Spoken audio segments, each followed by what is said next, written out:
오늘 본문의 원문에는 첫 단어가 아르케라는 단어가 제일 먼저 나오고, 이 단어의 뜻은 시작이라는 뜻입니다.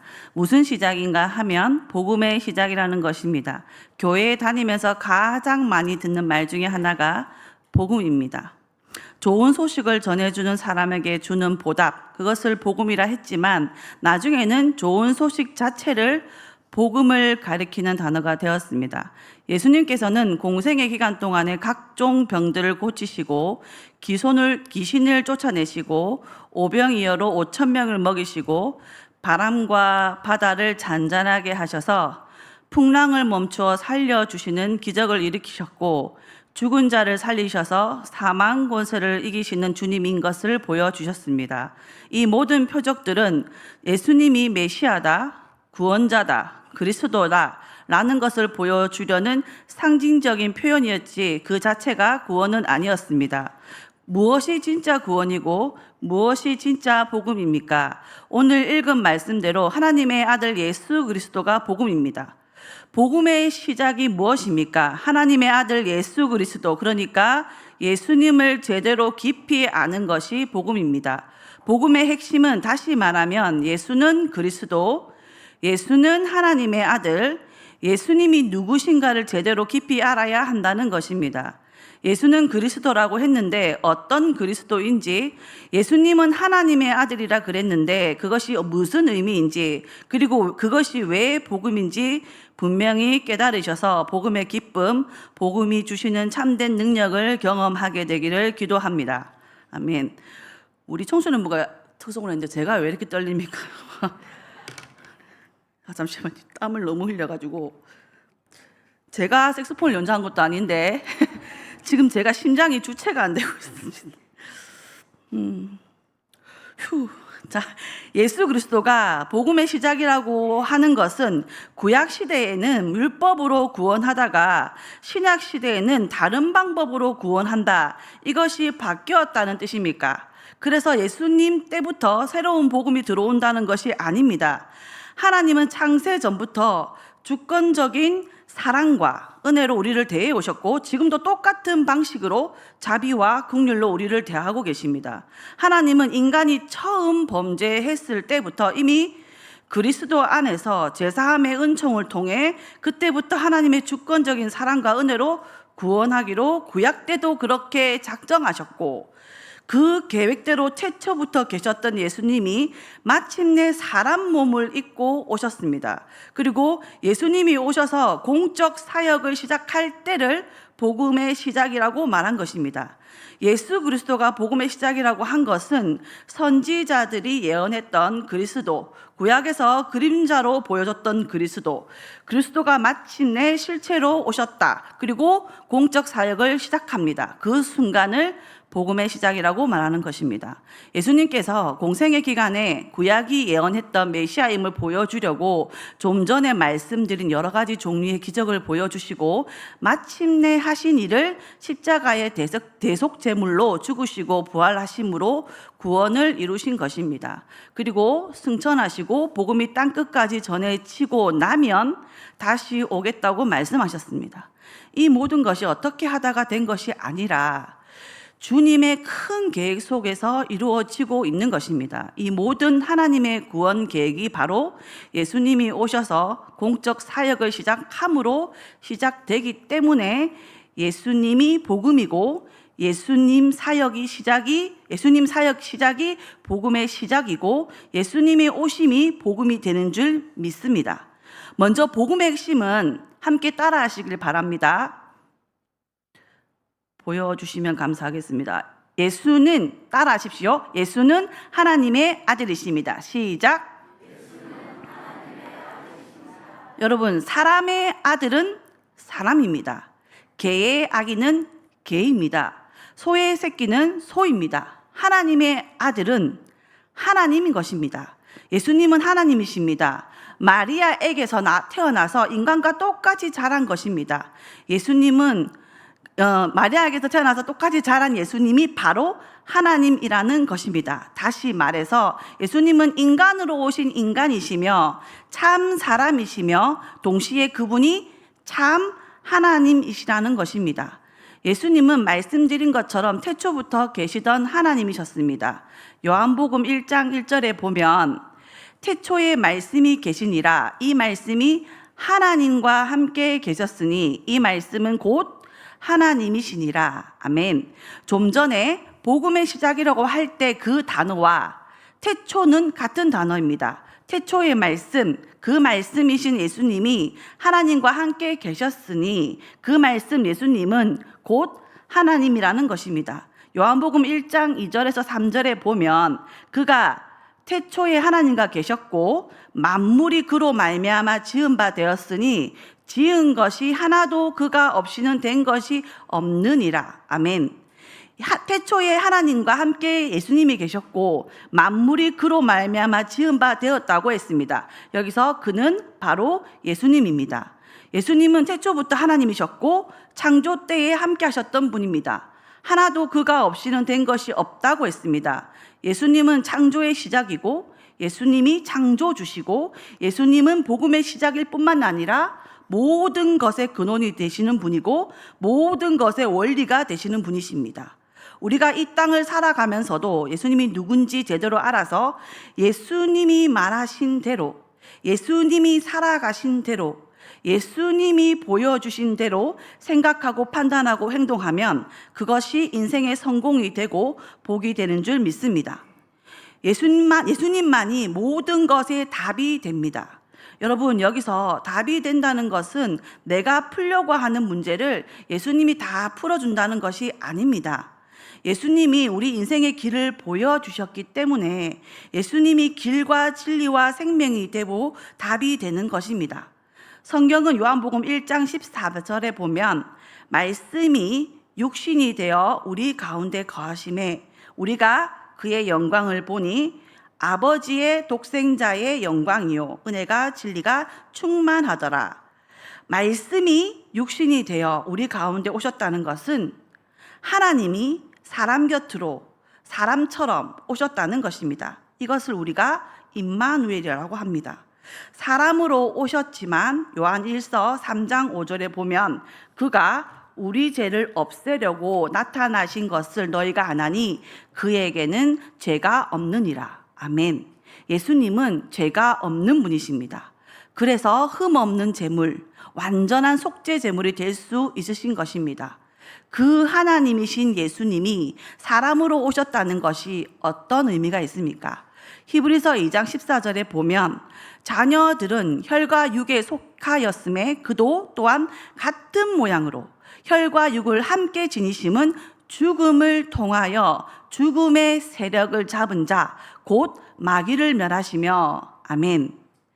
예수님은 하나님이시며 우리처럼 혈과 육을 가지신 분이기 때문에 우리의 아픔과 고통을 이해하시고 도울 수 있는 좋으신 하나님이신 줄 믿습니다. 참 하나님이시며 참 사람으로 오신 분, 그분이 바로 우리와 함께 하시는 하나님의 아들 예수님이십니다. 하나님이 우리와 함께 하시다, 하나님이 우리처럼 되시다, 인간이 하나님으로 계신 그분이 바로 하나님의 아들 예수님이십니다. 예수님만이 여러분의 구주가 되시고 예수님만이 우리의 참된 신이신 줄 믿으시길 바랍니다.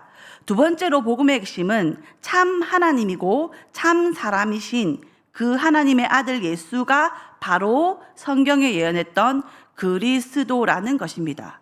그래서 사도들은 입만 열면 전도하는 내용이 딱 하나, 예수는 그리스도라는 것입니다. 사도행전 2장 36절에 보면 그런즉 이스라엘 온 집은 확실히 알지니 너희가 십자가에 못 박은 이 예수를 하나님이 주와 그리스도가 되게 하셨느니라 하니라. 너희가 죽인 그분이 그리스도다. 사도행전 5장 42절에 그들이 날마다 성전에 있든지 집에 있든지 예수는 그리스도라고 가르치기와 전도하기를 그치지 아니하니라. 사도행전 9장 22절에 사울은 힘을 더 얻어 예수를 그리스도라 증언하며 다메섹에 사는 유대인들을 당혹하게 하니라. 아멘. 사도들은 날마다 어디서든지 그리스도를 전하였습니다. 그리스도란 말은 메시아와 똑같은 말입니다. 기름 부음 받은 자. 구약 시대에 기름 부어 세운 세 가지 직책이 있습니다. 첫 번째는 왕, 두 번째는 제사장, 세 번째는 선지자입니다. 하나님께서 이스라엘을 통치하시며 세우기 위해서 왕, 제사장, 선지자 제도를 주셨습니다. 그런데 하나같이 다 문제들이 많았습니다.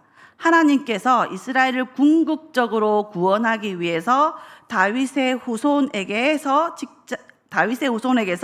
진짜 왕이 올 것이라고 말씀하셨습니다.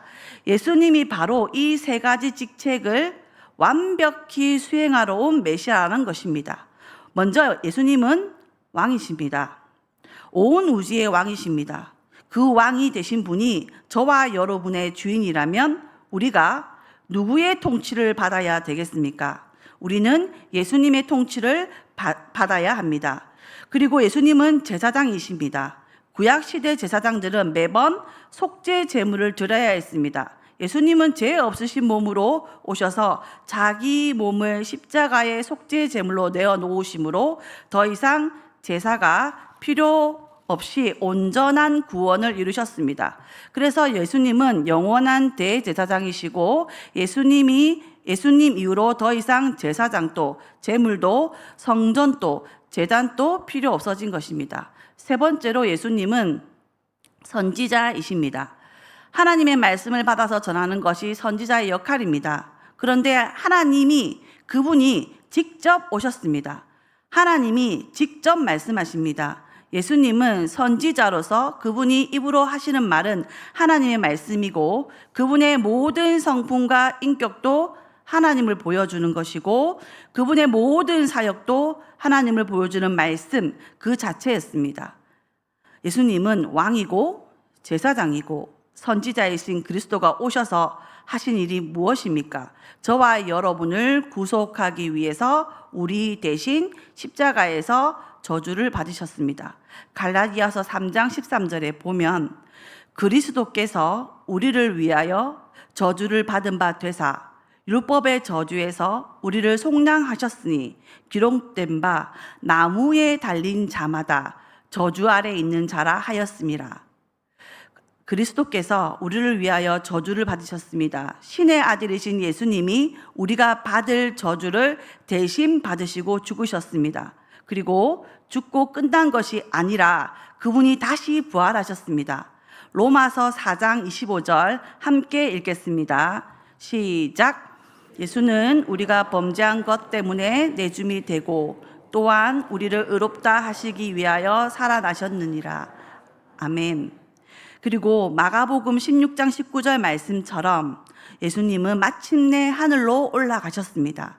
그리고 성령을 보내시고 우리를 위해서 지금도 중보기도 해주시고 다시 오셔서 재림, 종말, 심판을 준비하고 계시는 것입니다.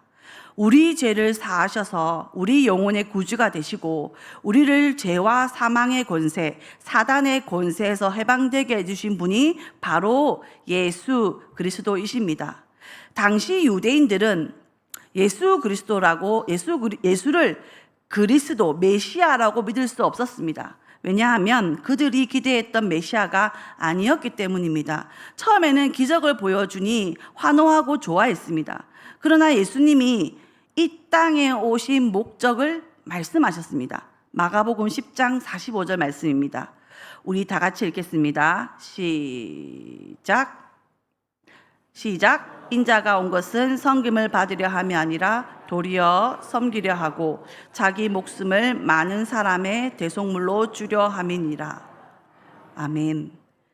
8장에서 순환 예고하고 9장에서 순환 예고하고 10장에서 세 번째로 순환을 예고하고 예루살렘에 올라가기 직전에 하신 말씀, 바로 이 말씀대로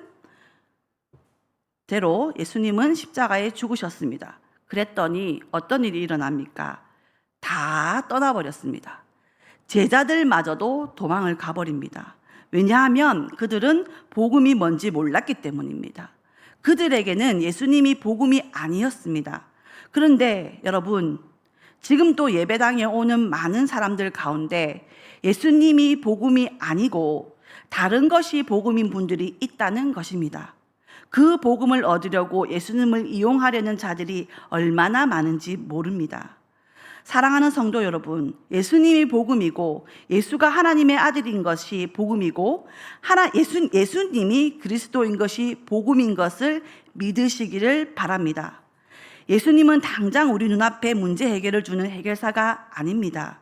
우리 문제의 근원이 되는 모든 죄와 사망의 권세에서 건져내려고 오셨습니다. 이기심을 부추기는 이 세상에서, 하나님 사랑하지 않고 자기만 사랑하라고 말하는 이 세상에서 이웃을 사랑하지 않고 자기만 사랑하라고 그러지 않습니까? 이것은 사탄의 업무입니다. 사탄의 음모에서 우리를 건져내려는 것입니다. 이기심과 욕심대로 살면 열심히 살아도 많은 것이기 때문에 예수님은 우리를 건져내시기를 원하십니다. 그래서 예수님은 친히 보여주셨습니다.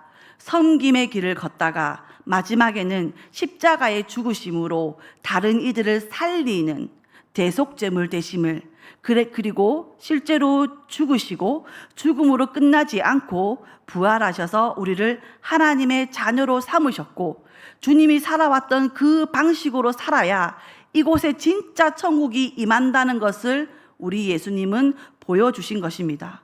그리고 썩지 않고 더럽지 않고 쇠하지 않은 영원한 하나님의 나라가 있음을 보여주시고 그 천국을 소망하며 살라고 말씀하셨습니다. 이것이 바로 구원이고 이것이 바로 복음이고 이것을 알고 사는 것이 진짜 복음입니다. 여러분, 복음의 기쁨과 복음의 능력을 정말 잘 알고 누리는 경험을 하고 있으십니까? 천사가 목자들 예수 탄생을 알려주면서 누가복음 2장 10절에 보면 천사가 이르되 무서워하지 말라. 보라, 내가 온 백성에게 미칠 큰 기쁨의 좋은 소식을 너희에게 전하노라. 아멘. 우리는 성탄절 때가 기뻐합니다. 왜냐하면 진짜 선물을 주기 때문입니다.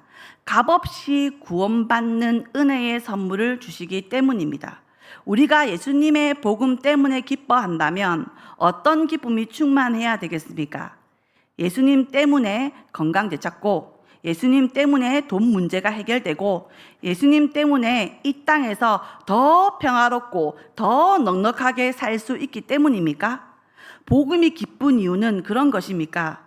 그 기쁨들은 잠시 기쁘다가 또 다른 문제가 생깁니다. 진짜 기쁨은 죄 사함의 기쁨, 진짜 기쁨은 악에서 건짐받은 기쁨, 진짜 기쁨은 죄된 욕심의 종이 되지 않고 주님의 마음을 닮아 살고픈 거룩한 욕망이 생기는 것이 진짜 기쁨인 줄 믿습니다.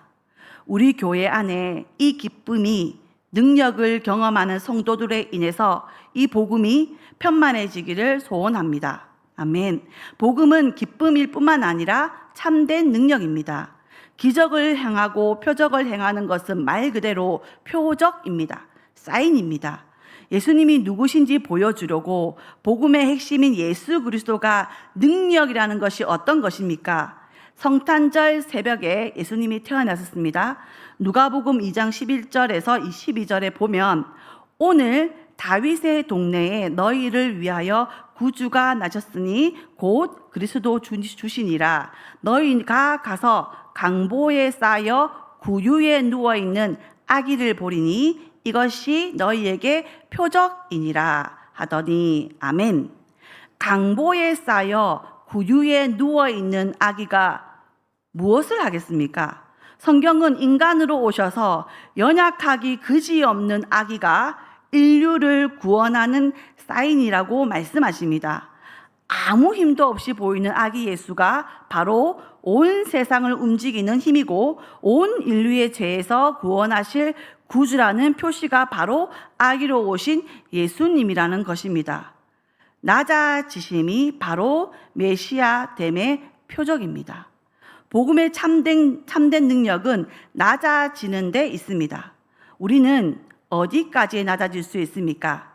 고린도전서 1장 18절 같이 읽겠습니다. 시작. 십자가의 도가 멸망하는 자들에게는 미련한 것이요 구원을 받는 우리에게는 하나님의 능력이라. 아멘. 멸망하는 사람들이 볼 때는 십자가는 정말 아무것도 아닙니다. 미련투성이입니다. 그러나 예수님을 정말 제대로 알아서 구원받는 우리에게는 진짜 능력입니다. 십자가에서 죽으신 것이 능력입니다. 바울은 말하기를 복음을 부끄러워하지 않는 이유가 모든 믿는 자에게 구원을 주시는 하나님의 능력이 되기 때문이라고 했습니다. 복음은 선민, 이방인 가리지 않고 헬라인, 유대인 가리지 않고 모든 믿는 자에게 구원을 주시는 하나님의 능력입니다. 같이 읽겠습니다. 시작. 복음의 능력은 죄를 멀리하고 거룩함을 추구하는 능력, 사랑하고 섬기는 능력, 용서하는 능력입니다. 아멘. 이것이 준비되면 이 일을 하도록 필요한 다른 물질이든 육체적이든 필요한 것들을 주님이 공급하시는 것입니다. 말씀을 맺겠습니다. 우리 예수님은 태초부터 계셨던 하나님이셨고 하나님의 아들 되신 그분, 참 하나님의 아들이신 그분이 사람의 몸으로 이 땅에 오셔서 우리의 구주가 되셨습니다. 예수님은 그리스도십니다. 그분의 말씀도 사역도 다 참된 말씀을 주시는 하나님의 메시지 그 자체이십니다. 예수님이 복음입니다. 예수님이 어떤 분인지 알아서 예수 안에서 그 복음을 누리고 또 전하는 우리 모두가 되기를 주님의 이름으로 기도합니다. 아멘. 기도하겠습니다. 하나님 아버지 감사합니다. 오늘 저에게 주신 말씀 기억하여 예수 그리스도를 깊이 깨달아 예수님이 보여주신 대로 살아가는 저희들이 되게 해 주시옵소서. 그리스도의 뜻을 깨달아 우리의 삶에서 보여주고 복음을 전하는 사명을 다하도록 도와주시옵소서. 감사합니다. 예수님 이름으로 기도합니다. 아멘.